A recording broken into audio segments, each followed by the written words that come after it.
नमस्कार शेतकरी मित्रांनो, क्रिश अपडेट या यूट्यूब चॅनलवर तुमचं स्वागत. तर शेतकरी मित्रांनो, पुनर्गठित शेतकऱ्यांची कर्जमाफी ही अंधांतरी होणार आहे असं स्पष्ट मत जे सहकार मंत्री आहेत महाराष्ट्राचे बाबासाहेब पाटील यांचं मत आहे.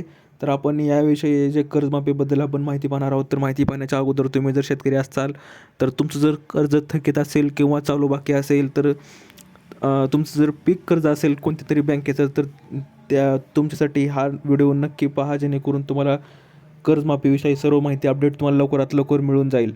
तर शेतकरी मित्रांनो, कृषी कर्जाचे पुनर्गठन केले आहे अशा शेतकऱ्यांना कर्जमाफीचा लाभ मिळणार का, याची विचारणा करून सर्वपक्षीय सदस्यांनी सहकार मंत्री बाबासाहेब पाटील यांना विधान परिषदेत प्रश्नोत्तराच्या तासात जे प्रश्न विचारला होता त्या पुनर्गठित केलेले कर्ज थकबाकीत दिसणार नाही असं स्पष्ट मत त्यांचं आहे. आणि त्यामुळे त्या शेतकऱ्यांचे काय करणारे यावर मंत्री पाटील यांनी परदेशी समितीच्या अहवालानंतरच याबाबत स्पष्टता येईल असे सांगितलेले आहे. तर जे पुनर्गठित शेतकऱ्यांची कर्जमाफी आहे तर त्यांना अजून कसलाही निर्णय जाहीर झालेला नाही असं स्पष्ट सध्या तरी दिसत आहे.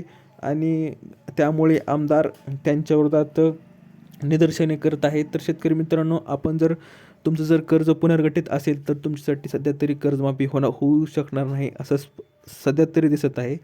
तर आपण पाहूया अजून जर कुठली अपडेट आली तर तुम्हाला लवकरात लवकर मी कळविण्यास दिलेली माहिती समजली असेल तर व्हिडिओला लाईक करा, जास्तीत जास्त शेअर करा आणि अशाच अपडेटसाठी क्रिश अपडेट या चॅनलला सबस्क्राईब करायला विसरू नका. तर भेटूया पुढच्या व्हिडिओमध्ये.